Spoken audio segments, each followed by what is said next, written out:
Bonjour, nous sommes de retour avec Hilly Doitier, la dirigeante de Berkeley France. Donc bonjour Hilly. Bonjour. Aujourd'hui, on va parler d'un sujet passionnant qui est comment se préparer psychologiquement à une nouvelle vie heureuse après avoir vécu des expériences malheureuses dans le passé. Oui, donc pour changer cet état mental de souffrance et des choses qui n'ont pas été très bien dans le passé, c'est très important pour se préparer. Ça, c'est sûr et certain. On peut pas recommencer sans y réfléchir et sans une réflexion importante. Ça suffit pas pour avoir des pensées ou des idées positives ou pour être positif, je vais rencontrer quelqu'un et cela va se passer. Cela, ce n'est pas assez. Donc, il faut vraiment se poser la question, qu'est-ce que je cherche dans une partenaire? Et c'est prouvé, il faut noter ça dans les détails les plus ridicules possibles. Donc, de plus de détails qu'on peut noter, de mieux. Pourquoi il faut faire ça? Parce que c'est prouvé que une fois que notre cerveau sait ce qu'on cherche, de plus facilement, de mieux, on va être dans la possibilité de le détecter. Donc, on va faire trois listes. La première liste, c'est qu'est-ce qu'on cherche en particulier?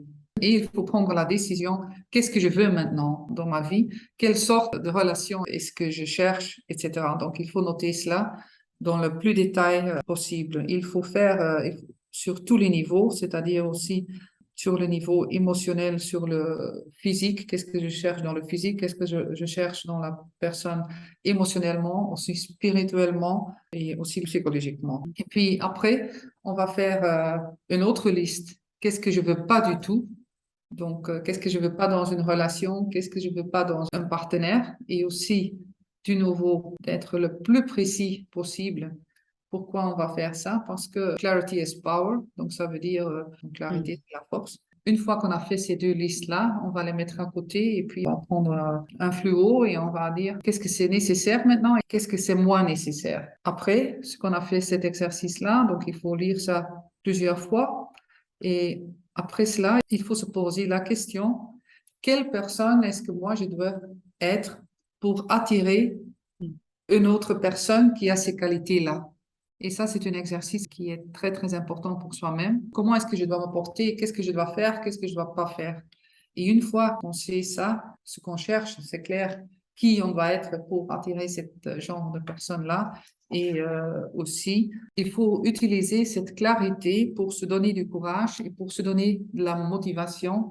Il faut continuer ce processus-là. Il faut prendre les listes parfois, les lire et puis la répétition, c'est très bien et on va voir un jour si vous avez trouvé votre âme sœur et vous prenez votre liste et vous dites, elle a cette qualité-là, elle a cette qualité-là, cette qualité-là. C'est vraiment, c'est surprenant ce qui est tout correct. C'est excellent, effectivement, mais je pense que ça nécessite déjà une analyse très approfondie de soi-même et la compréhension très approfondie de soi-même pour pouvoir comprendre d'un côté ce qu'on veut et de l'autre côté quel type de personne on doit devenir pour Mhm. attirer la personne la personne de nos rêves.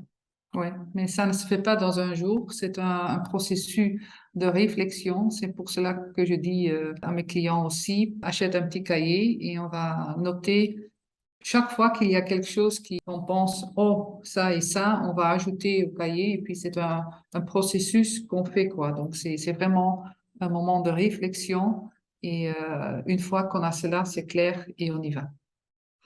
Mais est-ce qu'il n'y a pas de risque, par exemple, pour la première rencontre, que la femme ou l'homme se présente avec sa liste et commence à comparer directement pendant le rendez-vous? Il faut pas prendre sa liste avec soi pendant le rendez-vous. En plus, la liste, c'est pour soi-même. Le rendez-vous et le premier rendez-vous et les autres rendez-vous servent à explorer l'autre. Et c'est qui l'autre? Comment il réagit? C'est quoi son état spirituel, émotionnel et psychologiquement? Donc, ça, c'est le but. Et c'est pas le but de prendre sa liste avec soi. Le but, c'est toujours, Irina, il faut laisser faire votre cœur le travail Mmh. et la liste va guider votre cœur, mais la liste n'est pas primordiale. Je pense que c'est important, oui, de dire que la liste, il faut la faire avec le cœur aussi, hein, pas avec le cerveau. Absolument, absolument. Donc, il faut le faire avec le cœur et se laisser guider avec le cœur. Et sinon, ça va jamais marcher. En effet. Et si, par exemple, on a eu autant de mauvaises expériences dans le passé, Oui, qu'aujourd'hui, même avec la liste, on a peur de se faire mal, hein, de se faire du mal avec une nouvelle rencontre, mais on sait qu'il est temps de trouver l'amour, il est temps d'avoir une vraie relation. On a besoin de ça, mais le passé nous retient encore. oui, mais ça, c'est très important aussi que on a fait le paix avec le passé. Pourquoi? Avoir peur, Irina, ça veut dire qu'on n'a pas encore guéri. Tout le monde a son passé, Irina. Et il y a des choses qui n'ont pas été agréables, mais tout ce qui se passe, il y a deux possibilités. Il y a une grande différence entre mal et entre la souffrance. Des choses qui ne sont pas agréables, ça se fait du mal. Mais comme personne, donc la clé, c'est de changer la signification de ce qui s'est passé. Tout ce qui se passe, c'est un moment d'apprentissage. Il faut être très remerciant pour cela. Et quand on a cet état d'esprit, on n'a pas peur. Parce que la peur, c'est le contraire de la gratitude. C'est vrai.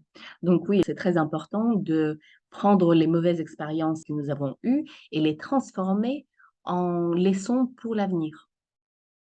En laissant pour l'avenir, mais aussi de trouver dans cette expérience-là, qu'est-ce que l'univers m'a apporté? Mmh. Pourquoi est-ce que je peux être très contente que cela est arrivé? Mmh. Et tant qu'on n'a pas fait cela, on n'est pas prêt pour recommencer, pour trouver l'âme sœur. Parce que quand on a peur et quand on est encore fâché parce que l'autre relation s'est passé ça et s'est passé ça, c'est pas correct parce que la personne avec qui on va recommencer à avoir un rendez-vous, ça se sent.